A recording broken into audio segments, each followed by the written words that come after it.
Sir, ये जो मरीज के पैर में पट्टी बंधा है, इसमें ईंटा क्यों लटकाया गया है? मरीज के पैर में पट्टी बांध करके हम लोगों ने एक ब्रिक 2.5 किलो की क्यों लटका दी है, ये ईंटा क्यों लटका दिया है और ये पट्टी बांध करके ईंटा क्यों लटकाया जाता है, ये मैडम का प्रश्न है। तो मैडम, ये अच्छा प्रश्न है, ऐसा हमने क्यों किया है, कोई बताएगा आप में से? Yes sir. बताइए सर, ये जो मतलब इनका पैर फ्रैक्चर हुआ है, तो इसको मतलब स्ट्रेट करने के लिए, इस पोजीशन में रखने के लिए ही, सपोर्ट करने के लिए लगाया गया। आपने अच्छा बताया।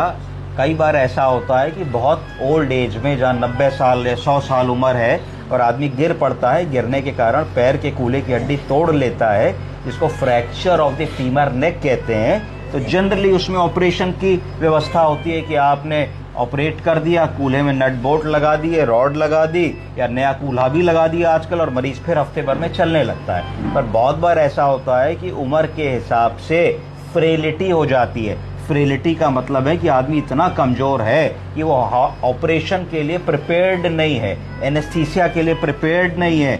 1 घंटे की बेहोशी देने में जान का खतरा है, उसके हार्ट का रिजर्व बड़ा पुअर है, इजेक्शन फ्रैक्शन बड़ा पुअर है, दमा अस्थमा का मरीज है, फेफड़ों का एक्सरे बहुत खराब आ रहा है, सीटी स्कैन बहुत खराब आ रहा है, बहुत सारी कोमोर्बिड कंडीशंस है। तो जहाँ पे बड़ा हाई रिस्क होता है कि जैसे ही हमने इनको बेहोशी वगैरह दी या ऑपरेशन के लिए लिया तो एक हाई रिस्क ऑफ डेथ है, वैसी सिचुएशन में हम लोग ऑपरेशन को अवॉइड कर देते हैं और कंजर्वेटिव ट्रीटमेंट पे चले जाते हैं। कौन सा ट्रीटमेंट? कंजर्वेटिव का उल्टा क्या हुआ?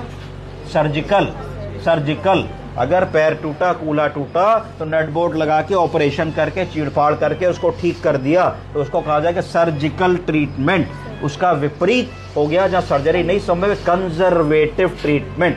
अब क्या होता है कि जब हड्डी टूटी, इनकी फाइल ले आओ भैया, जब हड्डी टूटी तो क्या होगा? जैसे ही हड्डी टूटेगी तो हड्डी मतलब बोन, जैसे ही बोन टूटेगी तो बोन टूट करके पीछे खींचेगी तो मसल उस जोड़ को पीछे कर लेगी। तो जैसे ही मसल उसको पीछे करेगी तो उसका जो पैर है, उसका पैर करीब करीब कुछ इंच छोटा हो जाएगा, मरीज का पैर कुछ इंच छोटा हो जाएगा। तो उससे क्या होगा कि तो अब आपको क्या करना है, ट्रैक्शन लगा करके, जैसे ही आप ट्रैक्शन देते हो तो बोन जो टूट के पीछे चली गई है वो खिंच करके धीरे धीरे मसल रिलैक्स होती है, और मसल रिलैक्स की वजह से, लॉ ऑफ ग्रेविटी की वजह से, जब नीचे पुल करोगे तो बोन धीरे धीरे पीछे से आके अपनी जगह पे आकर के फिक्स होके सही जगह पे आ जाएगी। जैसे ही सही जगह पे आएगी तो आदमी का पेन खत्म हो जाएगा और धीरे धीरे वहां पे वो हड्डी जुड़ने लगेगी। जुड़ने को कहते हैं कि वो कैलस बनने लगेगा, कैलस फॉर्मेशन होने लगेगा। 2 टूटी हड्डियां जब आसपास में आएंगी तो उसमें जो है एक ऐसा पदार्थ बनने लगेगा जिससे ये हड्डियां जुड़ने लगेंगी। ऑस्टियोक्लास्टिक एक्टिविटी और ऑस्टियोब्लास्टिक एक्टिविटी के हिसाब से जुड़ने लगेगा और धीरे धीरे आपके पैर का दर्द खत्म हो जाएगा, सूजन खत्म हो जाएगी, दोनों पैरों में जो छोटाई बड़ाई हो गई थी 1.5-2 इंच की, वो खत्म हो जाएगी।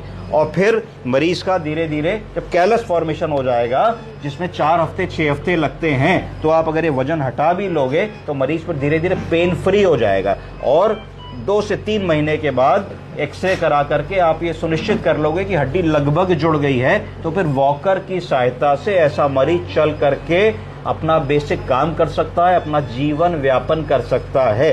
तो एक कंजर्वेटिव मैनेजमेंट के तहत हम पैर में ट्रैक्शन बांधते हैं, ट्रैक्शन पे वजन बांधते हैं और एक इक्वल फोर्स अप्लाई करते हैं, जिससे कि पैर की हड्डी अपनी जगह पे वापस आ जाए और मसल जो स्ट्रेच हो गई है वो वापस आ जाए, इन्फ्लेमेशन खत्म हो जाए, पेन खत्म हो जाए और मरीज की हड्डी धीरे धीरे जुड़ने लगे बिना ऑपरेशन के, जहां ऑपरेशन हमारा संभव नहीं हो पा रहा है। वरना इसमें ध्यान भी देना है, वरना लेटे लेटे बेडसोर हो सकते हैं, तो एक एयर मैट्रेस देना है, 2-2 घंटे पे हल्की सी पोजीशन चेंज करा देनी है, थोड़ा सा पिलो एक तरफ लगा देना है, अच्छी बैक केयर करनी है कि आपने स्प्रिट से पाउडर लगा करके दिन में 3-4 बार अच्छी आपने केयर कर ली। ओरल केयर का ध्यान देना है, आई केयर का ध्यान देना है, बैक केयर का ध्यान देना है। ये सब अगर नहीं करेंगे तो किसी को 2-2.5 महीने बिस्तर पे लिटाना एक गंभीर चुनौती है, कहीं ना कहीं कोई कॉम्प्लिकेशन हो जाएगा। क्या कॉम्प्लिकेशन है? बोलो। Bedsore, infection, deep vein thrombosis,